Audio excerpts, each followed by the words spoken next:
मध्य प्रदेश के सागर में महात्मा गांधी जयंती के मौके पर मध्य प्रदेश शासन के निर्देश पर केंद्रीय जेल और खुली जेल से आजीवन कारावास की सजा काट रहे 18 बंदियों को रिहा किया गया। इनमें 14 पुरुष और 4 महिलाएं भी शामिल हैं। बंदियों की यह रिहाई राज्य शासन की विशेष माफी नीति के तहत की गई। अब बनाएं अपने सपनों का घर अंजकेश कंस्ट्रक्शन एंड डिजाइन के साथ। बेहतर planning, interior design with material निर्माण उचित दाम पर, साथ ही संपूर्ण निर्माण पर 21,000 की छूट पाएं। पता बालक कॉम्प्लेक्स तितली हॉस्पिटल के सामने, सागर। दरअसल केंद्रीय जेल सागर से रिहा किए गए बंदियों को जेल में रहने के दौरान टेलरिंग, कारपेंटरी, लोहकारी, भवन मिस्त्री और निर्माण सामग्री निर्माण जैसे व्यवसायिक प्रशिक्षण दिए गए थे। इसका उद्देश्य यह था कि वह जेल से बाहर जाकर सम्मान पूर्वक जीवन जी सकें और अपनी जीविका कमा सकें। वहीं सागर केंद्रीय जेल के अधीक्षक मानिंद्र सिंह परिहान ने बंदियों से पुनः अपराध न करने की अपील की। उन्होंने कहा कि जेल में अर्जित कौशल का उपयोग वह अपने परिवार के जीवन स्तर को सुधारने और समाज के निर्माण में करें। उन्होंने बताया कि शासन की रिहाई नीति में आवश्यक संशोधन किया गया है। अब आजीवन कारावास से दंडित बंदियों को वर्ष में 5 अवसरों पर रिहा किया जाएगा।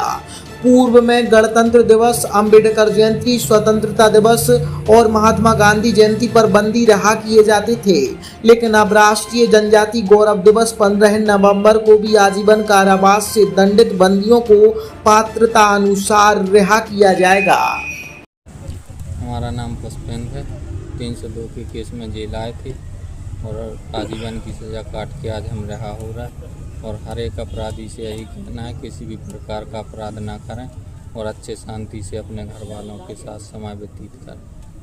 आगे तुम कैसी ज़िंदगी जियोगे? हम अपनी शांति से ही ज़िंदगी और घर परिवार के साथ जीना चाहते हैं और किसी भी प्रकार की कोई भी गलती नहीं करें। जेल में कुछ सीखा है जीविकोपार्जन के लिए? क्या सीखा? कोई भी प्रकार से किसी को भी प्रताड़ित ना करना और अच्छे से अपने घर परिवार के साथ मेहनत करके रहना। कोई कौशल यहाँ पे सिखाया गया है जेल में?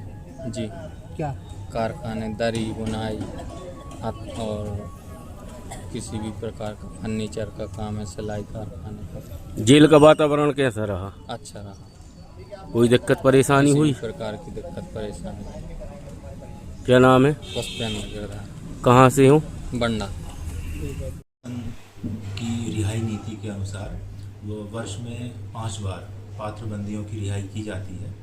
इसी उपलक्ष्य में आज 2 अक्टूबर महात्मा गांधी जयंती के उपलक्ष्य में केंद्रीय जेल सागर से 18 बंदियों को रिहा किया गया है। इसमें 4 महिलाएं शामिल हैं और 1 बंदी हमारा खुली जेल से रिहा हुआ। तो सभी बंदी आजीवन कारावास के बंदी थे। पात्रता अनुसार 14 वर्ष की सूखी सज़ा और 6 वर्ष की माफ़ी, कुल मिला के 20 वर्ष पूरा करने पे रिहाई होती है, जैसी कि शासन की मंशा है। अच्छे आचरण के आधार पे, अच्छे कार्य के आधार पे, क्योंकि हम यहाँ उन्हें कारखाने में कारपेंटरी, बढ़ई उद्योग, लोहारी और स्क्रीन प्रिंटिंग और इनका विभिन्न सांस्कृतिक कार्यक्रमों का उन्हें प्रशिक्षण देते हैं, तो ताकि वो रिहैबिलिटेशन के तहत अपना बाहर जाकर के जीविकोपार्जन कर सकें।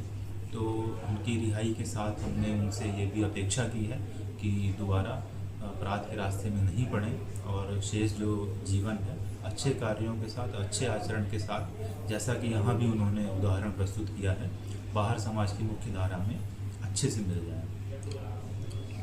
ब्यूरो रिपोर्ट, सागर एक्सप्रेस न्यूज़, सागर।